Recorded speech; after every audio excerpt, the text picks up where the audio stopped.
afternoon, ladies and gentlemen. Welcome to another exciting Propagandacast. With me, a host, ImperialDane, but off here to an exciting 2 vs 2 on War Farmlands. Farmlands? I'm not entirely sure how to pronounce that, but c'est la vie. We shall be watching on one side here Qvazar and Tezting fighting for Germany for the 105th Panzer Brigade, tasked with quickly breaking through the American lines and crushing them like bugs. And who are the allies? They are Aerohank and that fiend ImperialDane here fighting for the United States and the 7th Infantry Division, making a slow approach towards Germany, only to be counterattacked here. Commanders are for ImperialDane armor, airborne and rifle. For Aerohank we are looking at infantry, airborne and mechanized. Qvazar with joint operations Festung support. That's a rare one. And Lightning War. Finally we go to Tezting here with Breakthrough, Luftwaffe and Special Operations. Pretty much the box standard choices there. But back to ImperialDane. Riflemen are on the way, heading north here. The rear echelon troops leading the way. And we got a Kubelwagen crashing through the fences. Dieter, watch out! Sturmpioneers heading northwest. Qvazar sort of heading more centerwards. Grenadiers and Pioniere. And some Volksgrenadiere here for Tezting. And there we go. First engage, we got the Kubelwagen reservation troops here. Some troops trying to get as close as possible. So that way also sort of get more accurate and have more shots through, but also try and make it easier to get a past the arc of fire. But this case around, he does manage to get sort of past it, but nonetheless, the Kubelwagen's already suffered here quite a bit of damage. And does it about to press in the rear echelon troops, even killing poor Larry. Sturmpioneers here joining as well, ultimately forcing away the rear echelon troops with quite a bit of shooty, bang, bang down south. Riflemen encountering Pioneers, quickly taking up in the building, which would definitely make it harder for the Pioneers to do anything.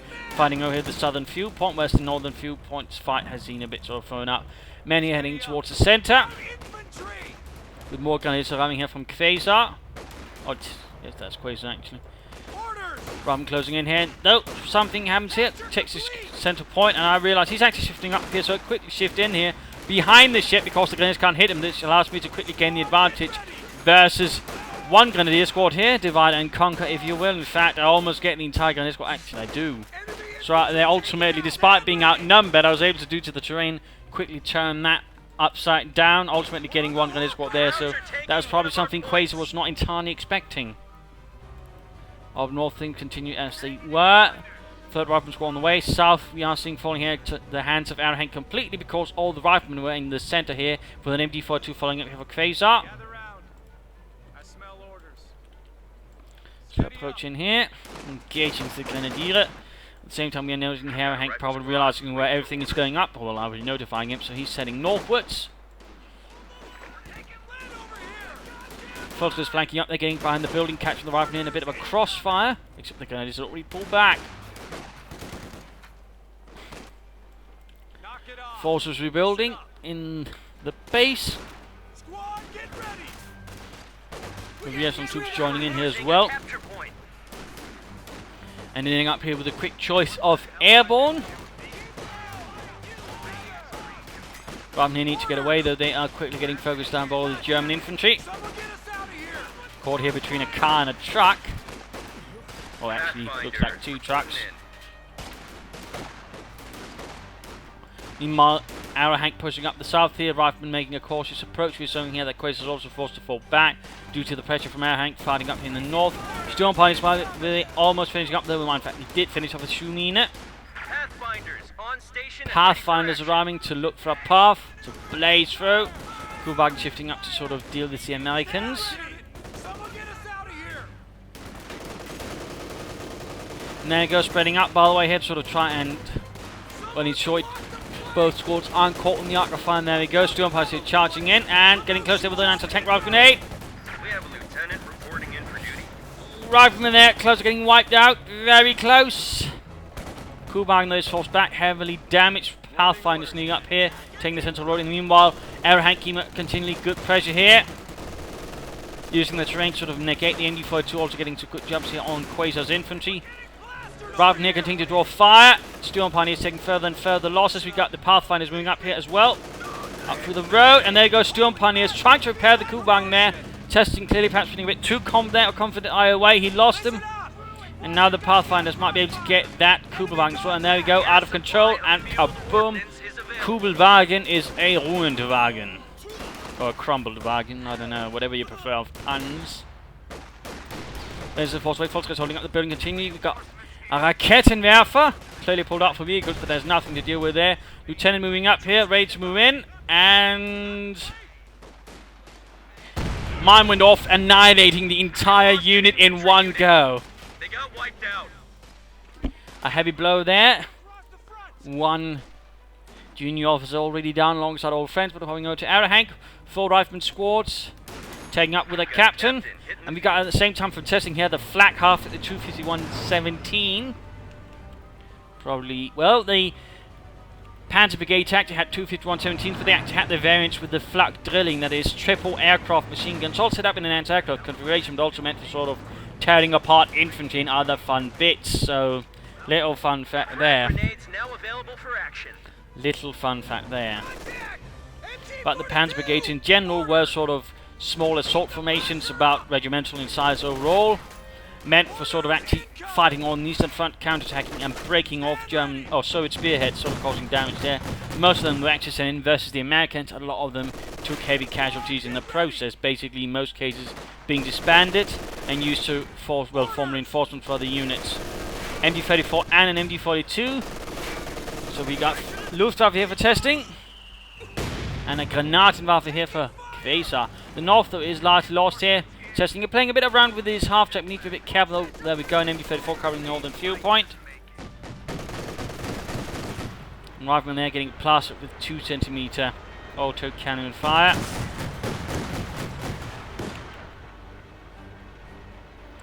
You know, Heinz, they didn't really teach us this in the school of gunnery. Nine, but you know, shoot an aircraft and some fat American isn't exactly hard work. Under fire! Stand ready! But there you go, using the building here now to sort of hold back Aerohank. Good, good, and we're also knowing a lot more light machine guns here paying for Qvazar's infantry, also increasing the firepower. We also know here, ooh, quick ambush, and in fact looks like a bun grenade just cleared out all of the rear echelon troops, turning the fighting position into, well, a dying position. Ha ha ha. Oh, a nice ambush there by Tezting's Fallschirmjäger. Spreading out a bit more. Centre, though, clearly German dominated for the time being, with Tezting also holding the north reasonably well, thanks to the flak half-track and the Raketenwerfer, though not all is going well. At the same time, an AA half-track pulled up there to fight a bit of firepower versus the flak half-track, but also murder some infantry. Ambulance arriving here for Aerohank, who has, by the way, not chosen a commander yet. Going to do a bit of a long work here for the Fallschirmjägers, shooting down that fighting position with AFD-42s. Rather than they are inbound to try and force them away. The centre being heavily guarded here with a number of Maschinengewehren. Bringing up the flak half-track, or AA half-track, to try and cover this area instead. Maybe draw in the flak half-track towards it and catch it there. Almost got the Fallschirmjäger here, or they almost got the fighting position, but looks like, oh, Panzerfaust, and there we go, they got it. They got it, but they themselves might be gotten in the process.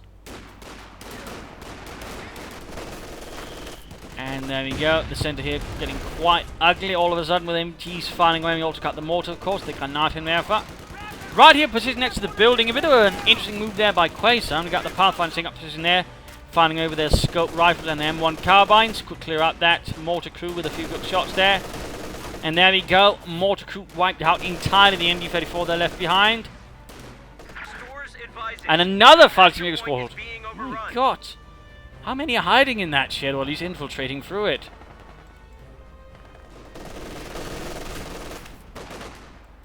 Telemines here, by the way, an interesting position there for Qvazar to lay down Telemines.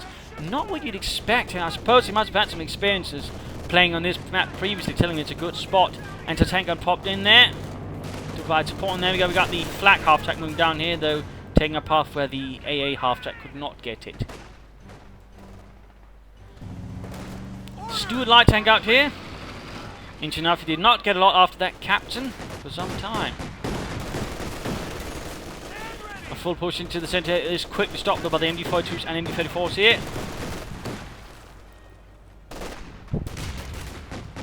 And noting, by the way, he has research grenades that's increasing his anti-infantry firepower. South, though, it's overall just seeing light harassment action here from Tezting, forcing Aerohank to sort of divert infantry down there now and again, whereas most of the fighting so far is happening up northwards. Popping over here to Qvazar, 2 Grenadiers, 1 Pioneer, and MD42 Mortar, and he's getting several packs, so he's probably thinking he's going to fight the majority of the anti-tank firepower for the time being. There you go, Bazooka's going off, there's the flat half-tank for self-shots missing. There you go, got the air half-tank firing back, getting off a good bit of damage as well. Katz making his move, Lieutenant joining in. Oh, and one hell of a hit there from Mortar. Almost takes it up there, Captain being forced straight into the flat half-tank, and I, for some reason, get a really bad idea and charge in with my air half-tank, completely forgetting about the Academy airfire, which, as you might realise, quickly resulted in the complete and silly loss of the air half-tank without it actually achieving much. So that was basically a waste of resource there from me. But an anti-tank gun is ready, and we do see here that Testing those seems to chance to actually flank the Academy with the Stuart light tank. Smoke here in. Mortify continues. The German seemingly not really taking up, though he could go for a support corps. He might be playing for a heavy panzer corps. Also noting he's, by the way, going here for joint operations.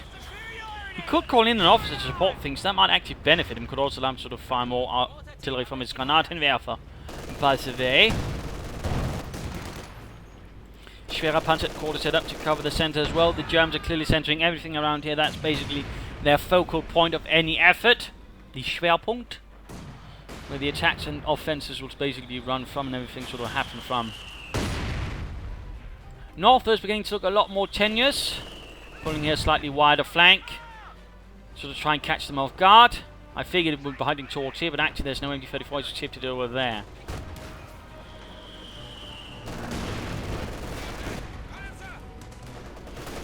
There you go. Bartman man-shot maneuvered, and there we go. North lost to the Americans, while the Pathfinders continue to hold up positions here and snipe away at those damn Krauts. But still, a surprise at a complete lack of an artillery field officer. I mean, a lot of players tend to neglect him, but I generally find a well-used artillery officer, just like the Sturm officer, can do a lot for you. And there you go. Infantry has been chosen here by Aerohank. Browning light machine guns being handed out to the riflemen. And there you go. Good shot there with an anti-tank gun. Up north here, shooting through the terrain. Almost gets the flak half-tank fighter makers chanting straight into the lieutenant. Our opponents are seizing the sector.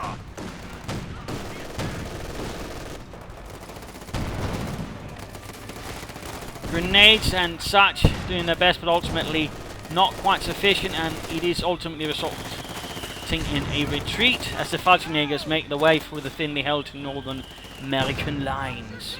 Down south, the Stuart, though, continues to try and pulse back the Germans, doing alright there. And Panzer Grenadiers now for Qvazar all of a sudden. Interesting. There you go, LMG and FT-42 fire basically shred the riflemen right there, though they barely make it out of their lives. On the other hand, Tezting there, maybe not paying attention, ends up losing the Fallschirmjäger in return though. And there, Grenadiers getting caught up in the middle of the road. Riflemen surrounding on all sides. Though more are quick track to arrive to sort of try and dam up the situation.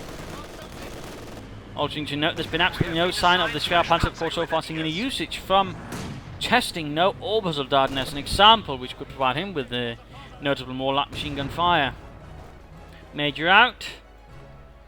Followed up here by a Scot to provide a bit of light artillery support and also some anti-infantry firepower, particularly considering that the Germans at the moment are very heavy on infantry and support weapons, very light on vehicles or anything else. At which point a Scot could actually end up doing a lot of damage. The Fallschirmjägers continue to appear out of nowhere and try to take away terrain, and the Stuart continues to rush back and forth, killing Krauts. And there we go, quickly crushing the remainders of the Volksgunners who actually were there to take the anti-tank gun. Rather heroically there. Maybe not so heroically. Tries to get away there, got Panzer fast anti-tank and also gets off a good hit. Buried in the situation there. In fact, I ordered it to hold fire to not reveal itself by shooting at them. And the Major here has been absolutely murdered alongside one of his aides.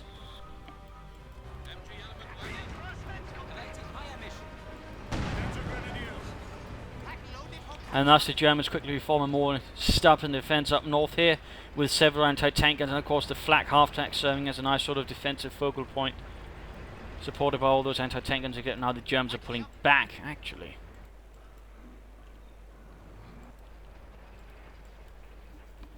Forces reinforcing. Stuart heading southwards, and we see a forward position behind one of the farmhouses with a Browning rifle squad. He's also probably partly doing this to avoid the Fallschirmjägers from appearing from it, I imagine, but also just to have a sort of strong point. Scott repaired, a bit of quiet, and there we go. We do see a spare Panzer course up here for Qvazar, getting a Panzerwerfer. But over here to Tezting. We're slowly getting somewhere. Interesting enough, he's not trading munitions for fuel. He might want to consider that to sort of speed up the process towards maybe getting a Panther. Prepare for combat. There we go, the flak half-track is back to plastering the Yankees with fire. Panther's doing what they can as well. Pathfinder's running cover alongside the Scot. And Artenwerfer is also doing quite a good job.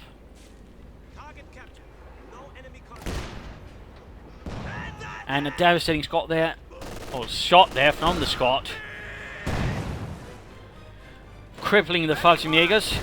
Centrewards, we are seeing here that Aerohank is slowing down a bit. I mean, he's largely been dealing with harassment at the moment, but looks like he might be going for another push here, whereas I've been more embroiled in constant fighting up north. By the way, noting here, VARs have been upgraded, increasing the firepower from rifle several sports have been upgraded, making them more potent, and certainly also making the riflemen or grenadiers there a little less superior. At the same time, the assault continues up centrewards. MG42 Pack 40 there, a bit of smoke though. Oh, scheisse, Jackson here coming under fire from the pack. The flak half-track continuing to be quite a mess there, 15 kills. And there we go, looks like we got a Panzerwerfer shooting away somewhere. And hitting a lot of dirt. That was a bit anticlimactic. Stuart though here making a rush for the flak, half-track taking a bit of damage. Could end up losing it though. And there we go. Panzer up there can only knocked it out. Stuart blown up, leaving behind him the Scot up north. Mortar, by the way, has been decruit not secured, and he could maybe consider salvaging the AA half-track. Maybe he hadn't done it already. Odd. Building abandoned, so maybe that was not what you're thinking. Troops enforcing a building, using the medic bunker here from Qvazar. Good teamwork there, good teamwork. The Germans continue to sort of hold a dominant position over the centre, but that's about it. Do believe it's actually time for the mid-game analysis. Current situation is the map is sort of split 50-50%. Roughly. Victory points though are to the advantage of the Americans. Otherwise, I mean, you know, things are more sort of, well, a bit more uneven. Damage-wise, we are noting here, well, close to each other, although Aerohank is interesting enough a bit behind. Also kill-wise, a bit unexpected. But, you know, I mean, he's probably again been sort of dealing with harassment, sort of forced to run around with that, while the Germans sort of be more preoccupied with holding back Mike constant pushing attempts up north. So in that regard, we're sort of fulfilling different roles. Me sort of the sledgehammer at the moment, whereas Aerohank is basically sort of weaving in and out, trying to find some easy targets, and others trying to deal with harassment, and basically just holding a large amount of territory. I mean, if you sort of look what he's left to hold, it's, I mean, there's a notable difference here, whereas I'm basically concentrated in a much more smaller territory. I'm also, as you might be noticing, taking much heavier casualties. So, I mean, there's some things there that can be explained. For the Germans, I mean, they're otherwise, you know, holding alright. Tezting's doing a lot of damage. Qvazar, less so. In fact, he's very close to me in terms of damage and kills. Armor-wise, though, they're very sort of, you know, weak. I mean, again, it's been largely infantry support weapons. There's some things, you know, happening now. We're seeing, besides the flak half-track, we've also got Panzerwerfers, and soon there could be Panthers from both sides as well. That would definitely benefit them, mildly put. Besides just a bit of rockets and mortars sort of bombard things, but they, I mean, they're also being pressured, and the Scot is definitely not helping things, increasing the attrition upon their forces, slowly clearing out support teams and infantry. In fact, Tezting is very short on infantry, and should definitely consider getting some more troops, maybe some Obersoldaten, or just falsely makers, but either way, some more infantry is definitely needed. He's also getting closer to getting a Panther. He should probably do that as soon as humanly possible.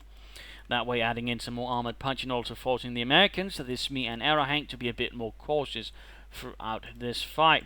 Qvazar, I mean, he's got a bit more. I still think he should consider an officer as a sort of extra thing. He could maybe also consider Pack 43 around here, or sort of northwards. And a howitzer would also be a good move, but of course, he's got the Panzerwerfers. Otherwise, he should probably also aim for a Panther. He could always then sort of reinforce with the Sturmpanzer for afterwards, but I think a bit more armor right now for the Germans would be a good sort of set of priorities. For me, I mean, I'm doing sort of alright, pushing forwards, getting a Jackson. Another Scot would certainly further help. Again, considering what sort of position they had, the Scots could sort of slowly blast away through that, forcing out the Germans from the north. Infantry-wise, doing alright. They probably need to be a bit more careful. Could also consider saving up for more, getting more BARs. The note, I'm not getting too many either at the same time. I sort of want to be prepared, once I hit 12 command points, to be able to call in a P-47 rocket strafe just in case something happens. So I don't want to leave myself too short of munitions either.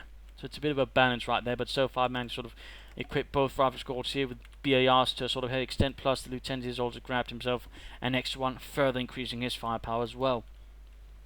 So in terms of, dealing with the current force, I'm readily equipped, but of course I'm a bit weak in terms of armor, and again, that's really why they should get some armor as soon as possible, both me and Aerohank, though Aerohank is a much better prepared for it, actually. His force composition is better. I mean, if they were to hit through him, they'd probably suffer a lot more than if they were to barge in with, say, 2 Panthers towards the north, in which case I could easily be forced off the field entirely. Now, of course, I think, the Germans should consider sort of more aggressive movements down south, sort of try to make a bigger push, try to maybe outmaneuver Aerohank. I think that would do them a bit better, though, of course, the same can be said, we could maybe be so focused on north and again try to sort of push up and behind them from here. I mean, those are definite options as well. For Aerohank, I mean, again, good composition compared to mine. He's just sort of keep up. He might want to sort of try again, slightly maybe angling up through here. That could probably do him well. Maybe get the Pack 40 and maybe surprise the Schwerer Panzer headquarters after that. Of course, another thought could be maybe getting a Priest later on, sort of add some heavier artillery. But back to testing and back to the fight. We now stand at 300 points. And building the Schwerer Panzer headquarters right next to the mine, that's perhaps not the greatest idea.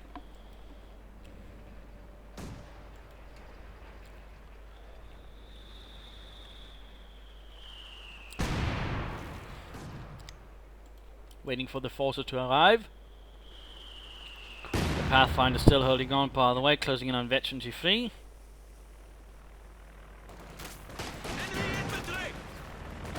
Looks like a bit of air reconnaissance going in there from Qvazar to sort of have a clear idea what's going on. Scott firing.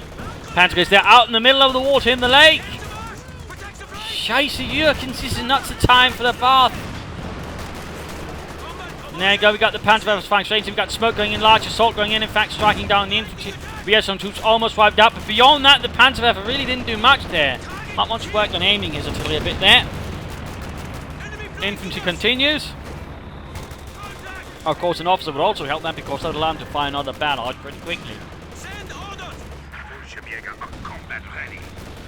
The Pathfinder's rifle continue there. MG42 getting outflanked. No, MG34 actually by the rifle with the BAR. Quickly clearing up the anti-tank gun in the process. We've got strafing runs. No, that's actually a Luftwaffe strike here, but they get caught by a rifle squad in defensive stance.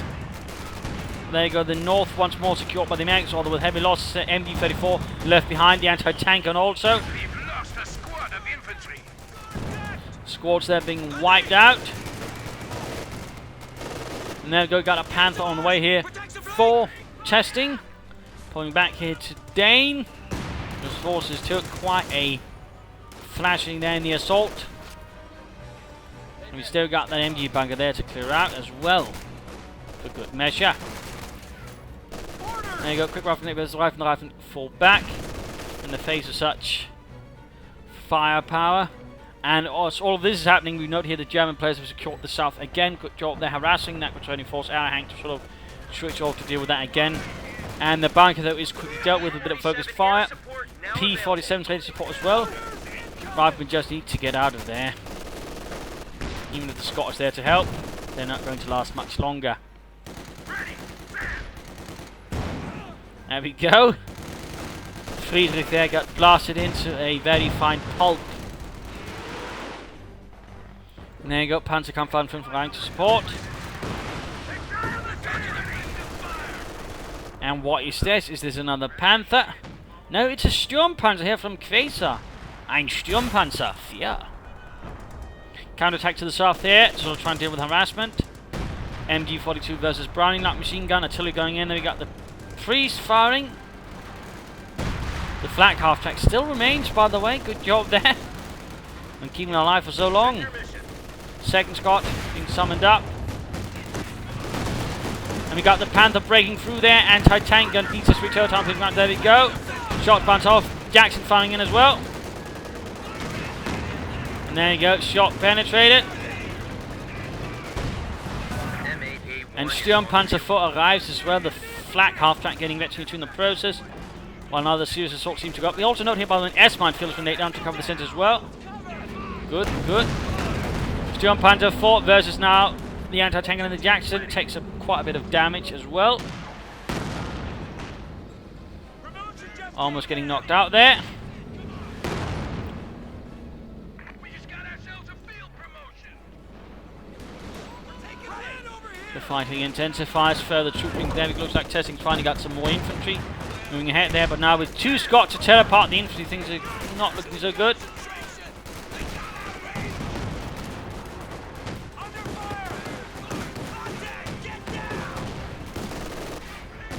Shots going off there on the flak half track. Anti-tank gun wiped out. We got another Panzerwerfer barrage. Not really doing much. Veteran 2 for the Scot, increasing its rate of fire and accuracy. Further finding in the centre again. He's sort of trying to sneak up there, but now Aerohank is responding much more fiercely and forcing him away. Panther counterattacks towards the north again. Might want to sort of try a broader approach instead of sort of straight into the line of fire here. A slight different approach might work out. Scott there taking heavy damage. Be careful with that. And the rifle not consider getting away too. So it looks like they might not make it. There you go, PAR dropped. Scheiße. There you go, P-47 second runner called in. Several hits on the Panther. And driving straight in front of everything, getting knocked out in very short order. Getting hit there by 2 Jacksons, and looks like 1 P-47 went down. Up north.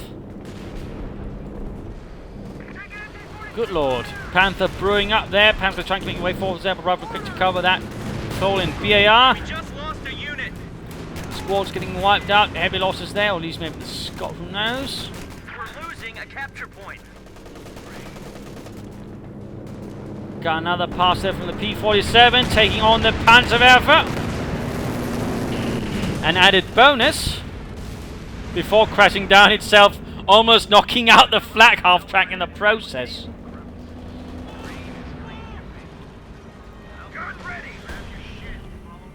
The Sturmpanzer 4, though, remains.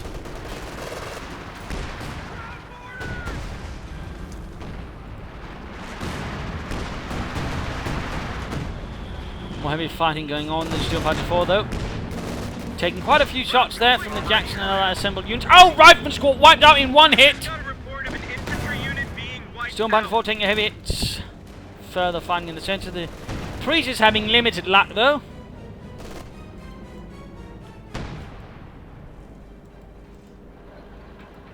Gun troop ready. And a BAR lying amongst mangled corpses. Further harassment down south, the Falchi Mays continue to be the ones doing it. Rifle squad ready for action. With the regular Sherman there rhyming for Aerohank to add a bit more punch to the proceedings, I imagine. Popping over to him. With a much larger force, he's been suffering less severe casualties.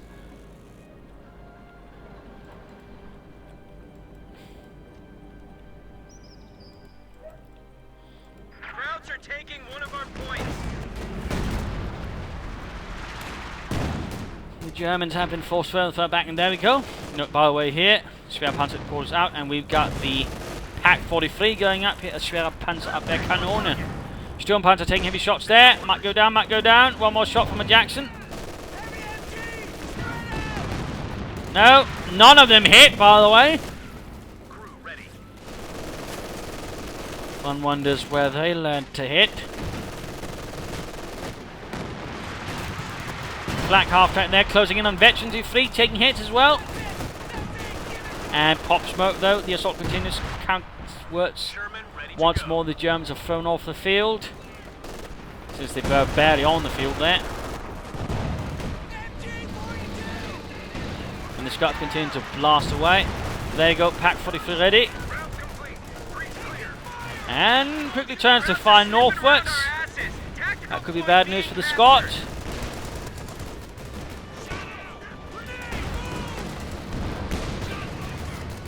That could be very bad news for the Scot. But so far, most of the fighting continues sort of up north.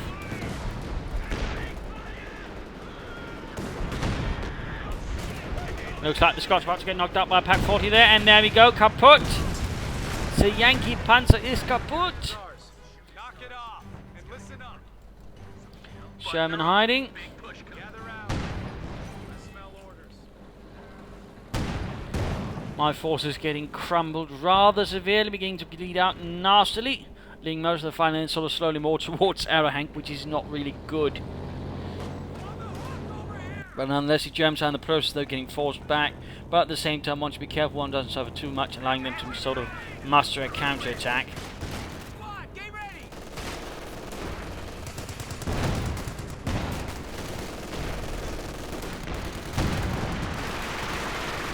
Rather than making their way north, and there we go, artillery firing down. Man your station.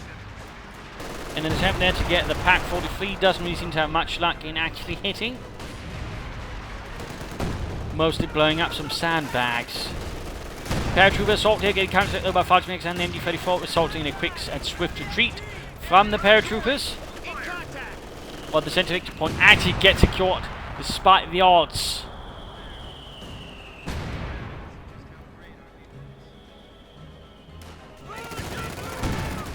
We're losing a capture point. We're on the hook over here. Squad, get ready. Got your orders.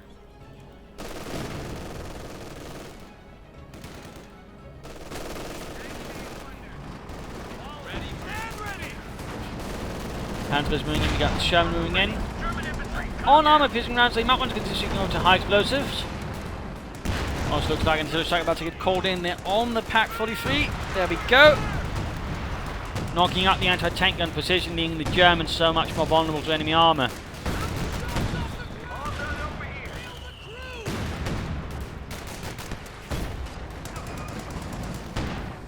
And you got troops attacking from the south now. Good, good. But the front line is having a harder time actually maintain the lack of infantry hurting, as is the reliance, well, over-reliance on MD-34s and 42s. It's certainly giving the Germans sort of less chance of sort of really counter-attacking and reacting properly.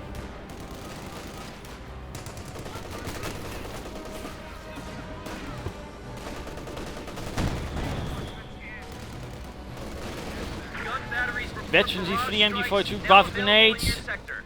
Tank destroyers rolling about. We got that Veterans E3 flak half tank just tanked through those Americans. With increased accuracy now and increased rate of fire.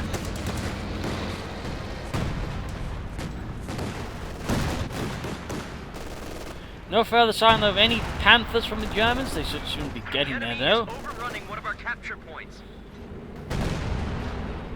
Round complete. Armor. And again another Fudge Mega unit appears to try and get some victory points back.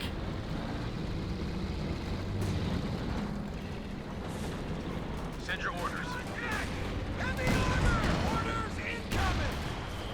Not sure what the Steel Panzer was sort of trying to achieve in the centre. Overall, I mean, it's basically just sort of trying to counterattack more and more as the force is slowly getting wiped out. They got less sort of active counterattack with, so it's basically just sort of trying to pluck holes in a sinking ship, it would feel like.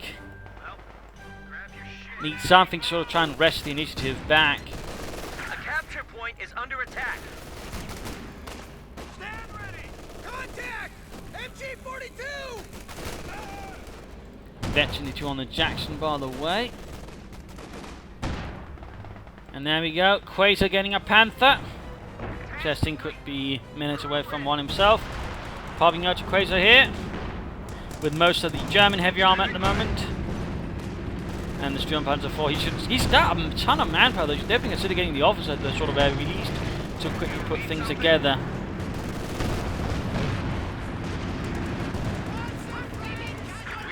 Panther moving forward. Jackson needs to be careful here. Switching over to high velocity armor piercing rounds, further increasing its penetration, which is already considered for. And there we go, artillery strike knocks out the Sturmpanzer 4, cooking off the munitions.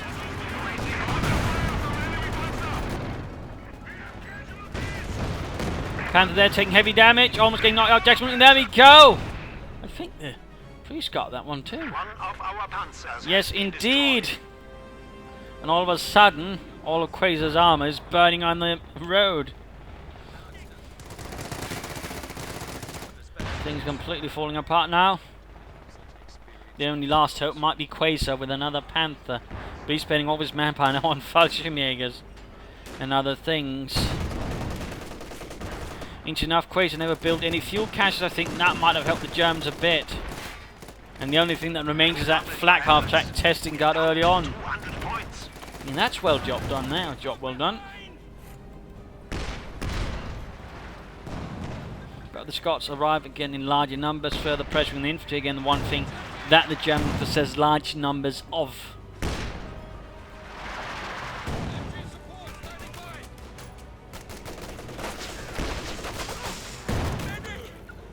And there we go, veteran for the MG42. Oh, MG34 getting back on one American MG34. And the Scots.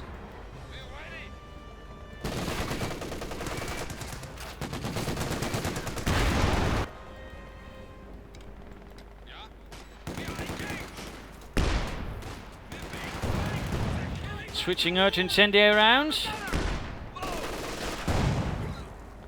And dead.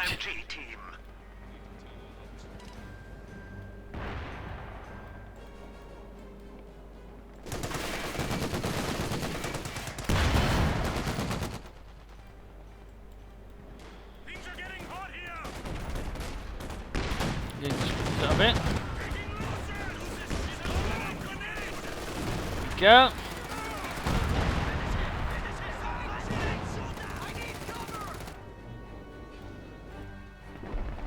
There we go, game over. A loss to Germany, a victory for the United States. A large slaughter by the end of things, as things, well, quite frankly, fell apart. So, an interesting fight here. I think, personally, though, of course, I might be a bit biased, but overall, some nice action here involved farmlands. We saw some American player there, BAR's doing well. The Scots certainly proving their worth, as I generally find they always do with the Jackson tearing apart German armour. A good airstrike there, wiping out not just only the Panther, but the Panzer Werfer. That was definitely a bit of an unexpected benefit there. And Qvazar, I mean, Aerohank in the end, certainly had to do a lot of the work, basically holding a much larger extended territory, was sort of basically focused on a meat grinder up north. That could definitely have been done a bit better. I could probably sort of tried to be a bit more mobile, but on the other hand, with the Scots, I sort of had a way of sort of basically grinding them down, because again, to that extent, there was a bit of a large problem there with the German composition. It was very much focused in for support problems. They were both playing for the big things that rather make them vulnerable to things that are good at knocking out infantry and support weapons, and that was really what hurt them in the longer run. That, for example, Qvazar never just went for the support armor core, maybe got some Panzer Forces, Dukes, something in between before getting the Panthers and all that. Had he done that, I think things would have looked a lot different. To a certain extent, they could also probably done better by not taking that one Panther charging straight in here. Instead, they should have probably tried to make a flank here, heading Aerohank in the sides. Had he done that, they'd probably done a lot better, but again, they sort of just charged straight into things, in particular, straight into me, and while, again, I had a lot of this territory to focus on, that also made me much more dangerous to charge into, because it also meant more of my forces were focused in a much more area, and thus could actually handle a threat like a Panther, whereas Aerohank, being much more spread out, would have been a much easier and much better target. In that regard, there's a bit of a tactical mistake there by Tezting and Qvazar. They were too focused on me, in fact, when they probably should have been focusing more on Aerohank, which was the weak point, essentially, not because, again, he was playing poorly, but because he was sort of forced to hold a larger territory because I was getting a bit too focused up here north. So again, that was something that could have cost us this game, and that would have been my fault. But Aerohank did well, and I suppose I did well in drawing a ton of attention, though I could probably be a bit more careful with some infantry. The BRs I still think were a good investment alongside those Scots. Doctrine also some good moves there. And again, in part, I would have imagined he might have done better again with an officer support unit or a howitzer or something else. I mean, he rather relied very little on his doctrine, didn't do much to sort of supplement his force, and that could have been done better as well, I think. For testing, I mean, he was surprisingly not trading a lot of fuel until much later in the game. I think he could have benefited from that. And he could maybe have benefited with a flag emplacement here and there, maybe as a thought as well. Maybe less just spamming fudge makers. He should have had some more regular infantry out in the field first. And again, was also one thing that hurt him. Too many MG-34s, not infantry, which made him a lot more reactive instead of acting. Having a chance to sort of do some proper counterattacks and attacks again. It also basically meant I had the initiative up north to just basically continue blasting away. It also forced Qvazar to send infantry up there, leaving less infantry for the rest of the maps. I mean, in that regard, again, the lack of infantry really hurt the Germans. So there's something to really be mindful of in a team game. Both have to have a sort of adequate number of infantry at the very least.